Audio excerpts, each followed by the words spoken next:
Okay, so we talked about 28 years later and its ending. You can go check out that video if you haven't already. Like I've said before, this is a film I truly appreciate it. The more I sit with it, the more I want to talk about it. And I already see myself making a couple more videos throughout the weekend about the film in itself and different aspects of it. This video in itself, from you can see from the title, is going to focus on a character we just didn't get enough time with, and I'm so bummed about that, but very excited to learn that he will actually be front and center in the next film, which is out in about 6 months, which is 28 Years, The Bone Temple.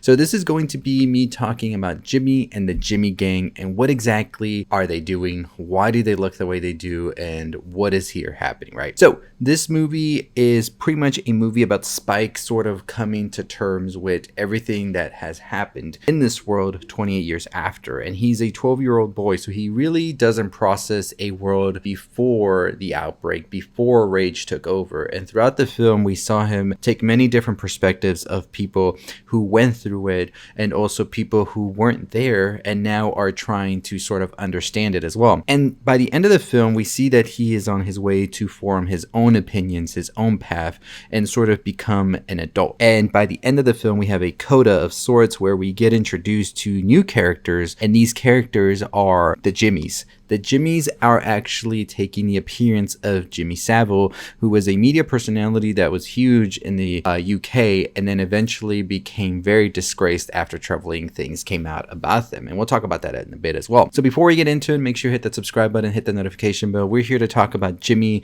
the Jimmy gang, Jimmy Savile, and what exactly does that mean for the Bone Temple and what are they trying to get at with this, right? So this movie, like I said, ends with Spike meeting the Jimmies. Now, we had first met Jimmy 28 years ago at the beginning of the film. The young boy we see at the beginning of the film who is there with his cousins watching the Teletubby show right as the Rage virus is starting is there, and he seemingly doesn't know what's going on but quickly realizes that he has to pretty much get it together and get out of there. We eventually see him come face to face with his father. Now, I went on IMDb and it says that that is his father. I know a lot of people are saying, well, that's what you call a Catholic priest father, but that's what it says in IMDb, so that's what I'm basing it off of, y'all. That is Jimmy's father. That's what it says. I don't know how a father would be a father, but that's what it says. So I'm just basing it off that until they come out and say, nah, that's not his dad, you know. But we'll just leave it at that. That is his father because that's what it says on IMDb. So I'm trusting that right there. And his father there gives him a crucifix necklace and tells him to go about that today is Judgment Day, and his father's embracing it. Let the infected come through. Make me one of yours. Make this the grand day it's supposed to be, right? And Jimmy sort of ends like humanity on that note, that this happened for a reason and that he is sort of quote unquote a chosen one is what I'm thinking Jimmy feels from what his father told him. A lot of what 28 years later focuses on with Spike is also what you learn from your father, what you learn from your elders of sorts, right? And how that sort of molds you and makes you the person that you are as you become an adult. And I think that's a very interesting theme right there, which I'm going to talk about in tomorrow's video with Dr. Ian Kelson and what Spike learns as well. That's a whole other video for tomorrow. I'm telling you, I think there's a lot to deconstruct with this movie and we're just going to do it. But with Jimmy here, Jimmy goes about his day now with this memory of his father sort of making him feel that important. Now, the thing with Jimmy is he is a young boy as well when this happens, so he is very impressionable at this age. One of the things that we notice with him is that when he is an adult and meets with Spike, the way he's dressed. One of those things is he still has a Teletubby reference with a tiara, and now he is dressed like Jimmy Savile, who was, like I said, this very big media personality of sorts in the UK, especially during the 70s up into the 90s, all the way up until his death in 2011. He was remembered as a grand person, a hero of sorts, and everybody loved him. And then a year after his death, it came out that he had actually done so many despicable things throughout his career, and there were murmurs, there were rumblings around when he was like being accused of things. Even they were at a point talking about it right before his death, but it didn't really all come out until his death happened. Hundreds of allegations were made, and there was tons of things that were discovered, which that's a whole separate video right there. We could definitely discuss if y'all want to talk about it, but it gets pretty dark and it gets pretty morbid as well.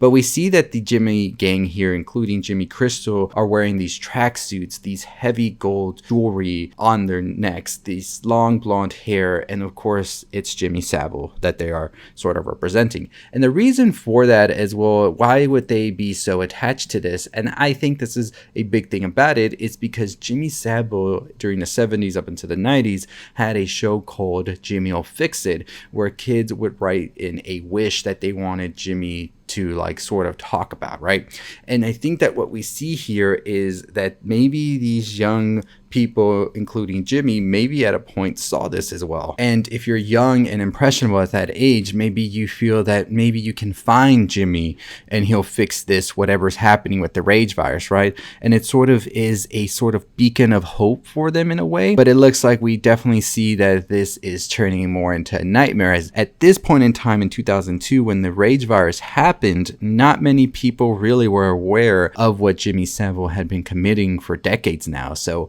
in their eyes, Jimmy Savile is a hero of sorts and almost like somebody to look up to. They need to find somebody who's going to fix it. So as a young child, you really do see this as who can fix this, right? Because you've seen them on the television, you've seen them throughout the years, and you really sort of get this trauma response of sorts where you feel attached to this person, that they are going to be the ones that go out and fix this now. Another way to look at it as well, and Alex Garland, and also we see that Danny Boyle during an interview, they talk about the whole Savile connection here, where Danny Boyle says he's as much to do with pop culture as he is to do with sportswear, to do with cricket, to do with the honor system. It's all kind of twisting in this partial remembrance, clinging onto things and then recreating them as an image for followers. And so what we see there is maybe in a way Savile was so ingrained into British culture, and especially for a young child such as Jack O'Connell's character of Jimmy, he sort of saw him as this like beacon of light of sorts, like Jimmy can fix things, Jimmy will fix us, but I need to follow in Jimmy's footsteps, so I'm going to dress like Jimmy, I'm going to act like Jimmy, my hair is going to be like Jimmy. And you can see it throughout here as well through these pictures. We don't have a lot of pictures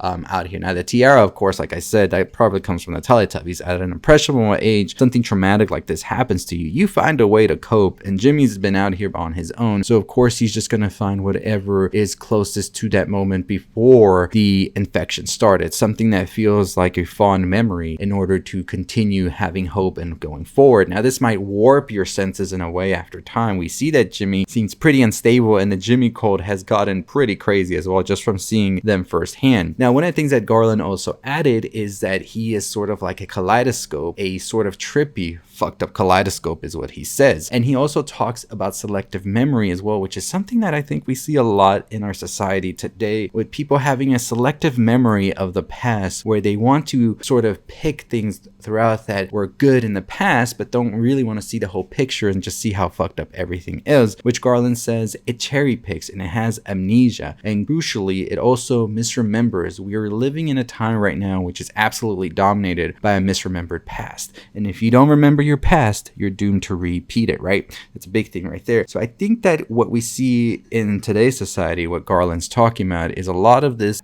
situations in which maybe people cling on to something from the past, thinking that's the way to go back to the quote unquote good old days, but the good old days are riddled with a lot of dark and horrific shit that they don't want to address about it as well. And I think that that's something that the film addresses as well. And 28 years later, we get a lot of talk about indoctrination, about following quote unquote customs and the way that things are done, and not questioning why, or why isn't this the other way, or really ostracizing people, as we saw with Dr. Ian Kelson, who was seen as a lunatic of sorts. And why is he like giving these bodies a burning ritual? Why isn't he killing the infected? Which I want to talk about indoctrination, all of that as well in another video, because I think that's an important aspect about the film.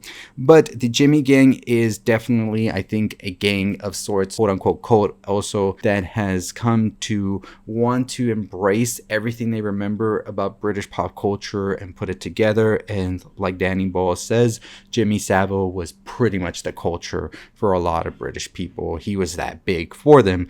And of course, in 2002, the rage virus outbreak happened. They wouldn't know about the crimes because they wouldn't come out until 2011, way after his death. So that's pretty much what I think the Jimmy gang is representing here, is how people sort of cling on to this like way that things were and just want to select the good parts of it in order to go forward, maybe.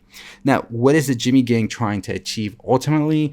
Like I've said before, I think they are trying to maybe start some chaos of sorts. We don't get any answers to that or any indications of what's happening. We do know that they torture people, and it seems that they really want to spread the message of Jimmy, as we see Jimmy throughout a lot in the 28 Years Later film. And I think that ultimately what they're doing is just trying to sort of push out and try to go out into the world. That's what I think is happening here.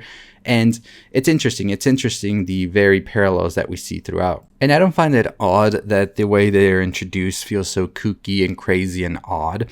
I think that that is a way that they've coped as well. And I don't think everybody's going to react the same way, right? They're not going to be serious, everybody here.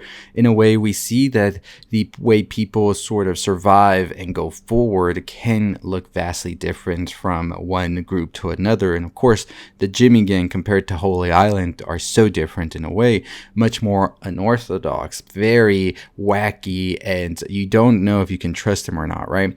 Whereas Holy Island in itself feels like it's got it all together, but feels like a community of sorts that is a bit too tight as well. They seem that they are very to themselves and that they are very on tradition, which can be a bad thing as well. It can be very, I would say, suffocating of sorts, and that's a reason I think we see that Spike sort of tries to shy away from it and try to find out what's really out there, because Dr. Ian Kelson is another side of the coin where he is more of an embracer of nature, of life, and really seems to put much more importance towards death and what comes after, and honoring those that have fallen as well. So there's a lot of things running throughout, but I just want to talk about the Jimmy gang real quick, what their inspiration is, why they look the way they do. So Jimmy Cristo really is sort of putting together everything from that pivotal point in his life when the rage virus happened and sort of trying to embrace that into a new identity. The tiara from the Teletubbies, the way Jimmy Savile was dressed, the jewelry, as well as the crucifix that his father gave him right to the very end. I think that this really has sort of like molded him into the person he is. Alex Garland also talks about how the next film, The Bone Temple, which comes out in January, is going to focus more on the nature of evil. So things are going to get pretty twisted once we get a trailer and stuff. But we'll discuss more of 28 Years Later throughout the weekend, and very excited to get more into the core themes and what exactly is coming for 28 Years Later, The Bone Temple. That's going to be a video I'll put out tomorrow, but stay tuned for more discussions on it. If you want to talk more 28 Years Later, this is the channel for you. Hit that subscribe button, hit that notification bell. We're on the road to 50,000 subscribers. Let's get to it. Very excited to get more into it, but let me know what you think about the Jimmy gang. Was that introduction everything you wanted, or were you very much so like, what the fuck am I watching? A lot of people were, but I definitely loved it, every second of it, even the death metal Teletubbies cover. But as always, I'll see all of you next time. Stay safe, stay positive.